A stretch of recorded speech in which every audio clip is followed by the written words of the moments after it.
All my relations. Thank you very much for coming here today to hear our words, and thank you very much to Elder Mary Lou Bourgeois for her kind words. Being authentic to who we are is extremely important.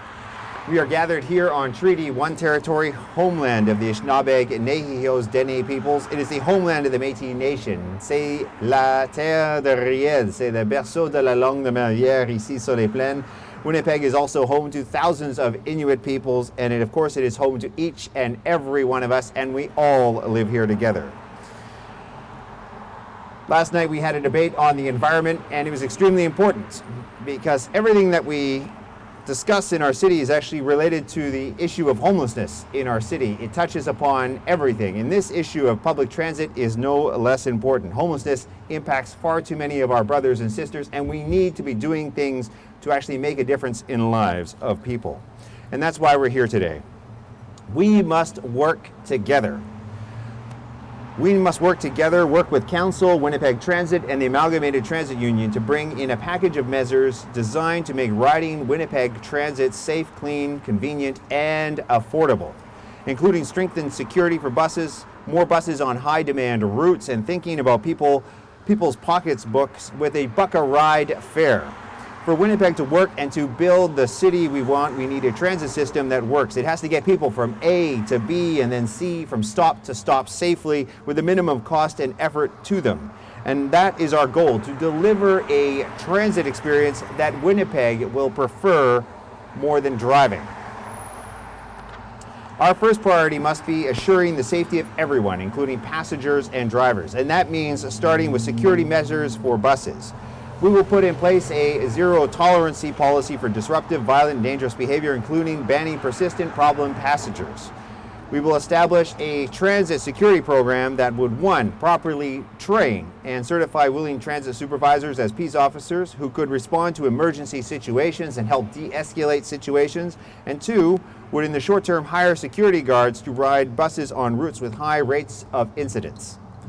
We will equip buses with full protective shielding for transit operators and quick response emergency button tied to transit security and the Winnipeg Police Service. We need to use the right tools for transit safety, and a dedicated security will improve the transit experience and is a better solution than putting police on buses or relying on volunteer community organizations.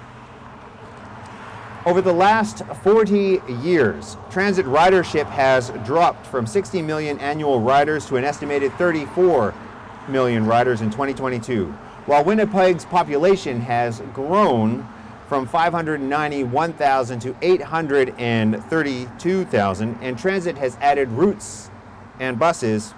An estimated 12 million of these ridership drop is the result of the pandemic. But it is unclear if the slow return of riders is a result of work from home changes or riders just simply not coming back to transit for other reasons or both. In order to grow ridership, we will work with transit on a number of initiatives. We will build out capacity on routes based on ridership demand, focusing on creating a metro bus model of service like Quebec City, which relies on frequent, dependable service so that if people miss one bus, they don't have to wait too long for the other bus to show up. And we will bring back the no-fare downtown spirit routes that those who live downtown, and in particular seniors, rely on the most to get around to do their commissions. And we will also introduce new and better payment options, including tap payments so that people can pay their bus fare through debit, credit card, or phone options. Now, as part of this, we're also going to make transit affordable. Under the campaign Child Friendly Winnipeg Transit's policy, riders 17 and under would ride free on transit, saving families money and encouraging the next generation of riders to actually use transit. In addition to this policy, we will simplify the fare system and introduce a buck-a-ride fare. A buck-a-ride fare would provide real savings for families, seniors, students, and workers who rely on the bus, and it could encourage others to jump back on the bus or try it for the very first time.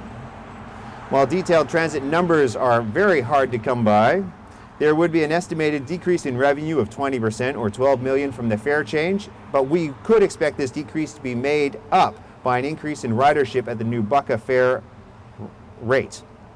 I would like to note that the monthly bus passes would be capped at $53 to keep in line with existing WinPass and senior fares. The team and I are committed to a transit master plan, but would not put the financial well-being of the city at jeopardy just to speed it up, something which is proposed by other candidates. We can't bankrupt the city just to speed up the transit master plan. Increased ridership is the key to the success of transit and is better for the environment. And getting Winnipeggers on the bus should be our main priority if we actually do want to help the environment. I'd also like to note that the city would include the impact on transit master plan in its study of moving heavy rail traffic outside of the city, a policy which was announced earlier in the campaign, and whenever there would be any potential enhancements or cost savings in using existing rail right-of-ways.